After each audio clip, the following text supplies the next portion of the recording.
Hey everybody, all right, so we are working on unit 2 now, and we're going to start off with question number 7. I told you I'd put the numbers up here, so this is question number 7, coming from unit number 2. So let's go ahead and get started. We'll do questions 7 through 11 in this unit. So on question number 7, we have A and B are supplementary. Now remember, supplementary means that those two have to add up to 180 degrees, okay? This question is not part of it, so I'm going to cover it with my hand. So it's 180 degrees. So that means if I take angle A and I add it to angle B, those two have to add up to 180 degrees. So I'm going to do my work over here. I'm going to substitute A with 30 plus 2x. So I've got 30 plus 2x plus angle B. Angle B, I'm zooming in just a little bit here. Angle B is x, and that has to equal 180. Now, if I combine my like terms, I now have 3x plus 30 equals 180. I subtract the 30 from both sides, and I get 3x equals 150. I divide by 3, and I get x equals 50. Now, they wanted to know what is the measure of angle B. Well, angle B, you're told right here, is x. So that means it is 50 degrees, okay? If they wanted angle A, we would have plugged it back in and solved for angle A, right? Next one.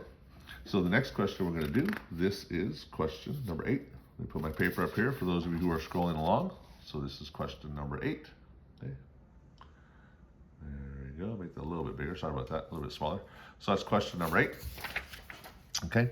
So here's question number 8. Now on question number 8, we have parallel lines. Okay. They're told they don't show them, but these guys are parallel lines. So they should have put the marks in here. So we have parallel lines. M and N are parallel. Oh, I'm sorry. It does say it right here. They are parallel to each other. So these two angles that we have set right there, that is a pair of same side interior angles, right? Now, here's what we know about same side interior angles. They are supplementary, right? That means they add up to 180 degrees. So that means if I take the angle that is 3x minus 10 and I add it to the angle that is 5x plus 30, those have to add up to 180 degrees because those are same side interior angles, okay? Remember, we also had alternate interior angles. Those were equal to each other. We had alternate exterior angles. That would be these guys. They're equal to each other, right? But these are same side interiors. They have to add up to 180 degrees. So I combine my like terms. I get 8x plus 20 when I put my x's together and I put my constants together. That gives me 180. I subtract the 20 from both sides, right? Minus 20, and I get 8x equals 160. I divide by 8, and I get x equals 20. And that is all they were asking me for. They wanted me to find the value of x, so the value of x is 20, okay? Next question we're going to do is question number 9, okay? So question number 9 right here says, you have a line segment with the following endpoints, okay? So I'm going to draw my line segment. It goes from J, which is right here, and it goes to L, which is, I'll put L over here. L is over here, okay? And it says the point K is the midpoint of J and L. So this is going to be K is going to go right here. That's going to be my midpoint, which means this part's going to equal this part. And they want to know what is the equation of a line perpendicular to JL. So that means it's got to cross at 90 degrees and passing through point K. So we're looking for this line right here. That's the line we're looking for, okay? Now, a couple things that are key. First of all, we know that it has to be perpendicular, right? Now perpendicular tells us this. Our slopes of our two lines have to be opposite and reciprocals. Now what that means is, here's an example. So I'm going to give you an example right here. This is not our actual one. The example would be, one slope would be 2 over 3. The perpendicular slope would be negative 3 over 2.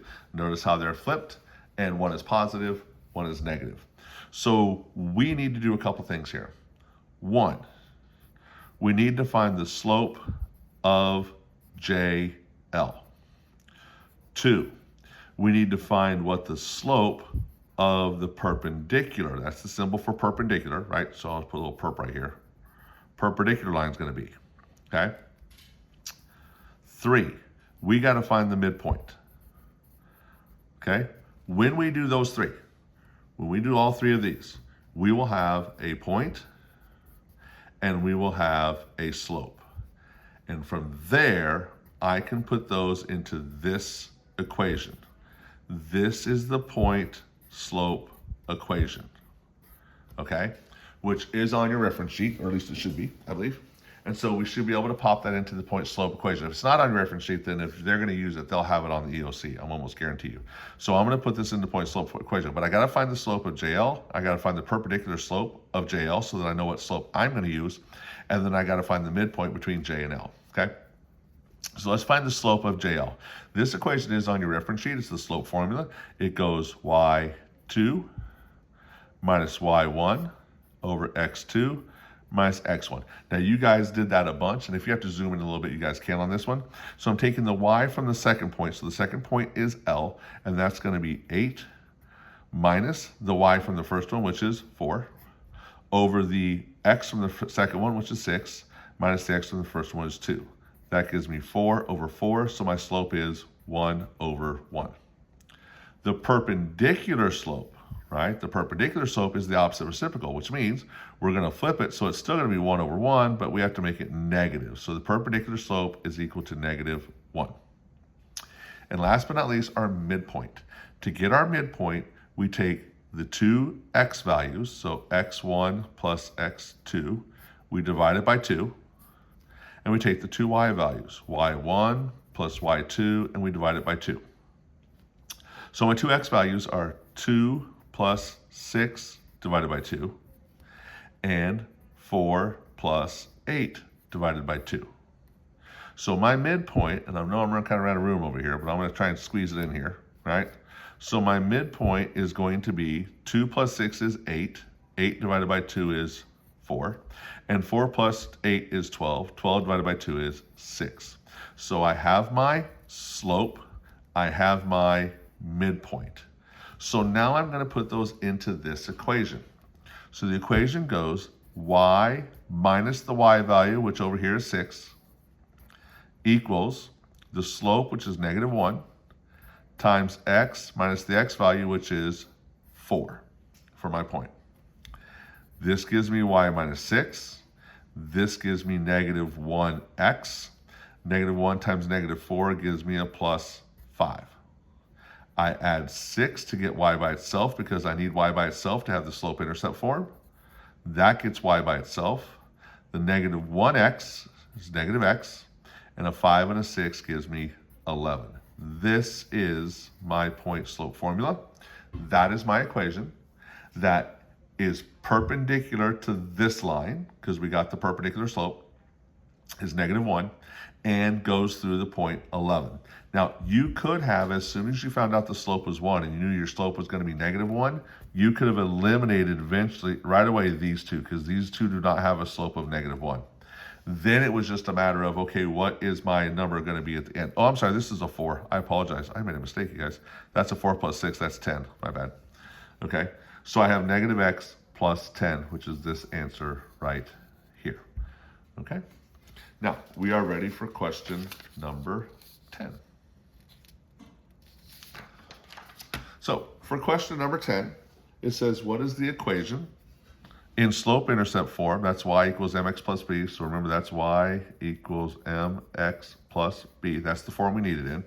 Of the line parallel to this equation, right? Parallel to this equation that passes through the point right here.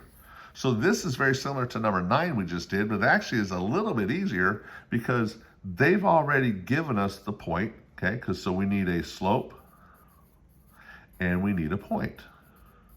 Well, they gave us the point. We didn't have to find it. Remember in the last one we had to find it. It was the midpoint. So they gave us the point is -2, 1.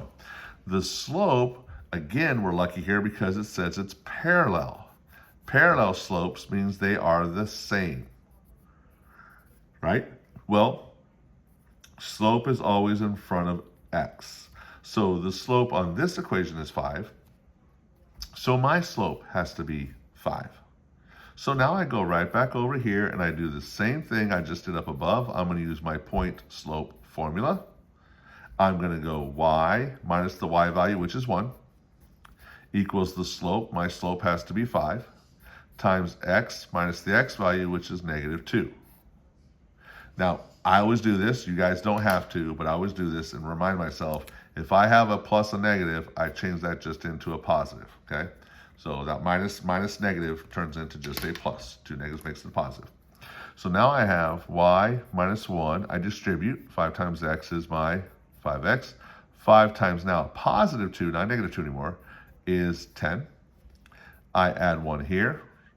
I add 1 here. That gets y by itself. I have 5x, and I have plus 11. So you'll notice over here in the answer, they already have the y equals. So we just have to put in the 5x plus 11. You didn't have to put the y in there, okay? My next one, and the last one in this unit, this is question number 11, okay? So question number 11. So in question number 11, we have the following. You'll notice that we have these two are equal to each other. This is perpendicular. We have a perpendicular bisector. Oops, sorry about that. I'll move that down. We have a perpendicular bisector. When we have a perpendicular bisector, we know that this side and this side have to be congruent to each other. So all we have to do is set those two amounts equal to each other. 4x minus 5 has to equal 2x plus 11. Those two have to equal each other. So we're going to solve, subtract the 2x over here, subtract the 2x over here. That leaves you with 2x minus 5 equals 11.